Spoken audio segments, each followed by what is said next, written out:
entered the woods. We have entered the woods of Ridgeopolis and Big Al territory. Because there may or may not be a Bigfoot in the room.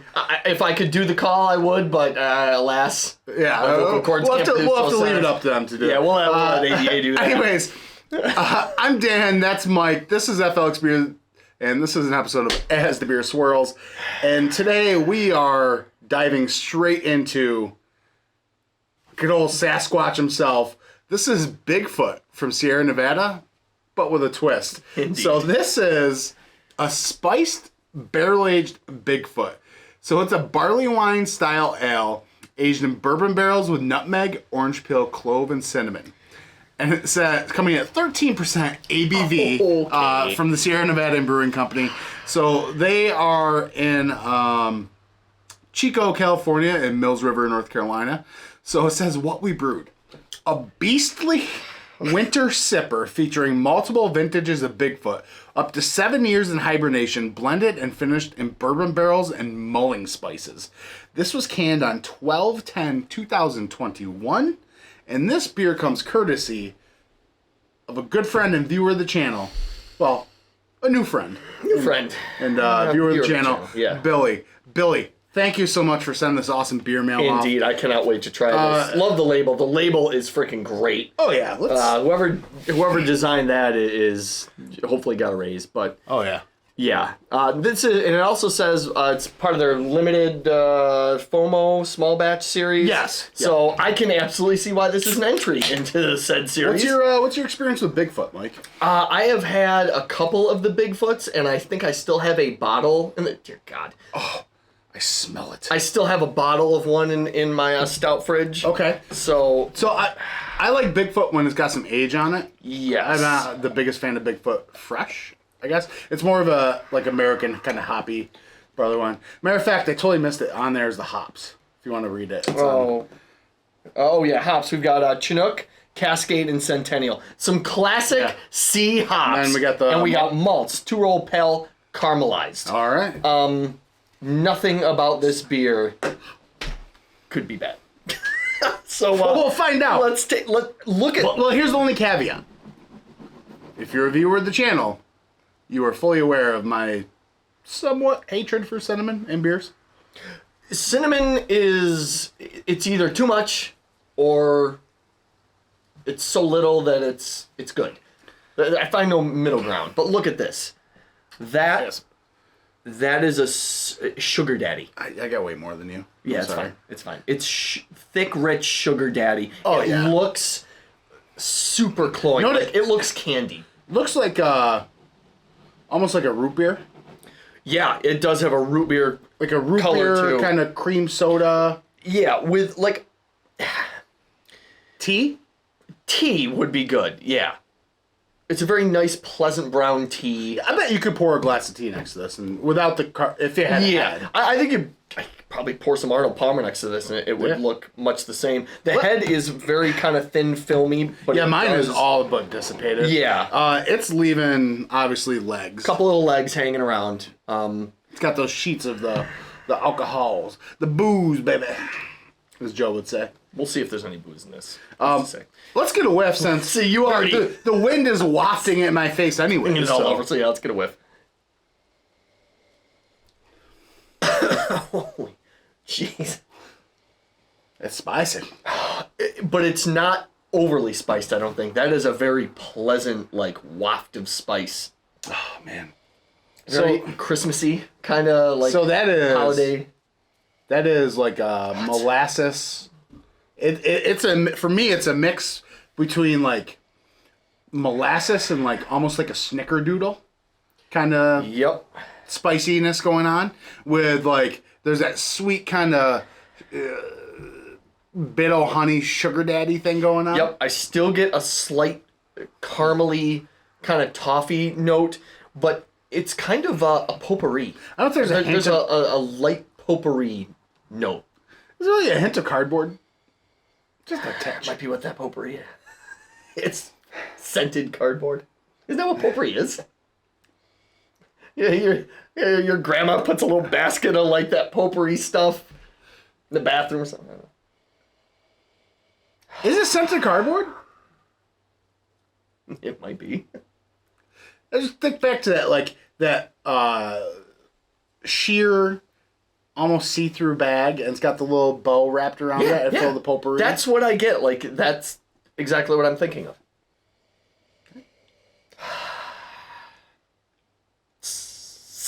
I almost took a sip. Cheers, Billy. Cheers, Billy. Thanks.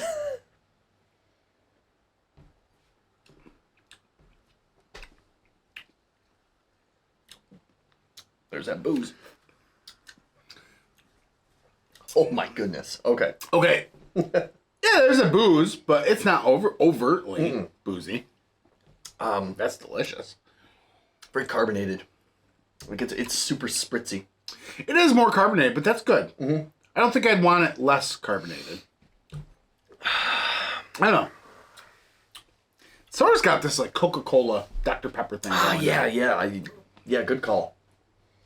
So everything that was on the nose, you sort of get it. Well, I don't know. I'm still getting that kind of molasses thing. Maybe not so much snickerdoodle spice or whatever. I'm getting kind of a pickled. Pickle? Yeah. What are you pickling? Briny. Oh, check out my job. Pickled sugar daddies.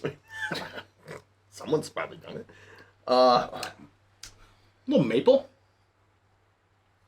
A nice, pleasant, like syrupy background to it. You know what that kind of bittering, kind of dry thing is? You know what just it gonna is? say That's that. a cinnamon. Okay. I bet. Okay. I guarantee. If you take cinnamon out of that, you get rid of it. You ever do the cinnamon challenge? No. Have you ever seen the cinnamon challenge? Yes. I've done the cinnamon challenge. I've been Why? there. I've walked that walk. I've talked that talk. For what purpose? And I failed. For someone who's like, I'm not a big fan of cinnamon, you're like, let me dump a spoonful of it in my mouth. No, this was a long time ago. Okay. When the cinnamon challenge was a thing. Oh, okay. And I think it scarred me for life. Before then, you like cinnamon? Yeah. Yeah, you do something like that, it ruins. You ever like something so much, you're like, I'm just gonna buy a big thing of it, and then you just hammer the whole thing, and you're like, I think I'm good for the rest of my life. Like, that's it. It's that, and like, I had a big bad chicken sausage once. Okay. And it ruined my mental state to the capacity of now, like, if there's ground chicken in anything or something like that, I'm just like, It's like other people are asking about, is there lactose in things? Is there peanuts in this? I have a peanut. You're like, wait, is there ground chicken in any of this? Dude, it sucks because, dude, I don't know about where you guys are, but like in our Wegmans, dude, there's like 20 different varieties of chicken sausage, and they sound so delicious. Oh, yeah, they are delicious. But I just can't. You just walk by long and you just... I forget the brand. Maybe it was like Fresca or something like that. And yes, no, I know it's not the soda. I see that look in your eye. I was gonna say, don't go like, there. You Don't talking go about there. ground chicken soda? What the hell are you doing? I know you get a lot of special edition sodas, but what are you doing? Because you would buy that. If there was a ground meat soda, you'd be like, well, I guess I gotta try it. Dude, Mountain Dew just released their fruit quake. Leave it to Bobby. Just leave it for Bobby. You don't need to try everyone. If he says it's good, I'm going to buy it. I'm going to buy it. Speaking of fruitcake, You know what? Fruitcake! Oh my God, Destiny! Destiny has landed us that the perfect whole descriptor. tangent is all to come to this point. Fruitcake. If you've watched this long, that's the whole point. It's a sugar daddy molasses fruitcake. I've got nothing else to add to that.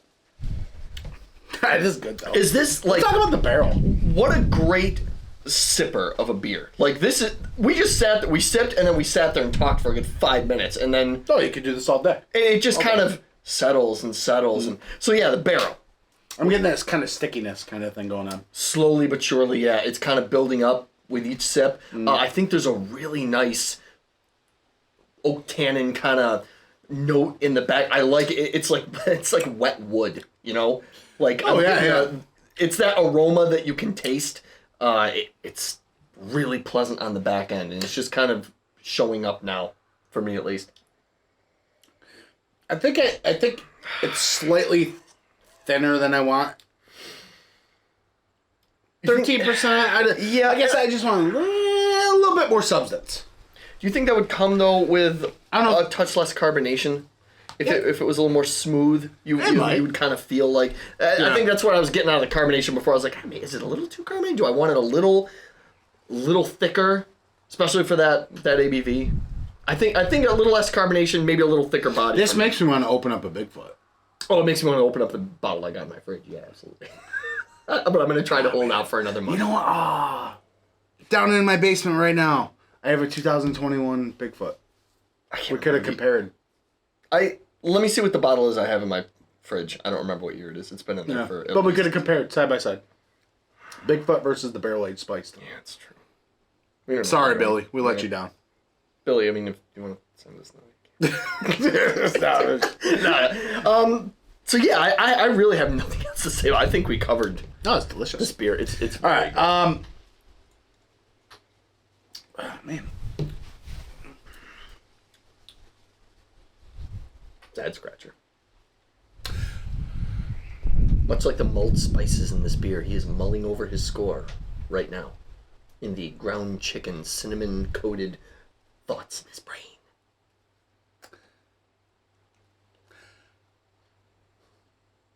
This is not going to be worth it. 4.4. Okay.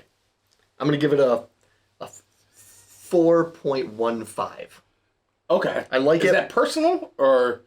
Well, I was just going to elaborate. Like, I'm going to give it a 4.15. You wasn't going to elaborate. I wasn't going to elaborate. Because I go back to that carbonation. I wish the body was a little thicker.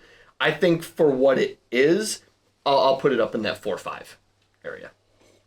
I think it's really if you're good. a fan of barrel-aged barley wines, I don't see why you wouldn't like this. Yeah, I would actively seek I guess if you're not a fan of the spices, because this is very much a winter kind of fall. Yeah, kind of thing. it's got that winter warmer kind of flavor to it. But basically, you know, that's what it is. It's like Bigfoot meets a winter warmer. I still get pickling spice out of this. Maybe that's a clove. Clove, probably clove. Either way, Billy, thank you for letting us try this beer. This was a treat. If you've ever had a pickled sugar daddy, let me know. I'm gonna pickle some myself. I mean, I try it. They might. I'll have to let the brine cool down. They'll melt right in. Pickled sugar daddy Doritos. Mountain Dew. All right. Down in the description below. We're a bit pickled. Yeah, we're a bit. Down in the description below, FLX Beer Reviews on Instagram, YouTube, and Twitter. My Untappd, Mike's Untappd. And, you know, hey, Billy, we certainly do appreciate it. We very much do. Thank you so much. Yeah, Joe had this one because you sent him it. And I remember Joe really liking it. Yes, I remember that video. I remember the can specifically. I was like, oh, that's awesome. Right? That's cool. So, all right. Well, we made it unscathed in the presence of the big, scary Sasquatch, Bigfoot kind of guy. Wendigo. I think Ridge's family's been scared this whole time for no reason. They talk a big game, but... The Squatch is pretty friendly. Yeah, it's true. They don't know what they're doing. All right, thanks for watching, everybody. Cheers.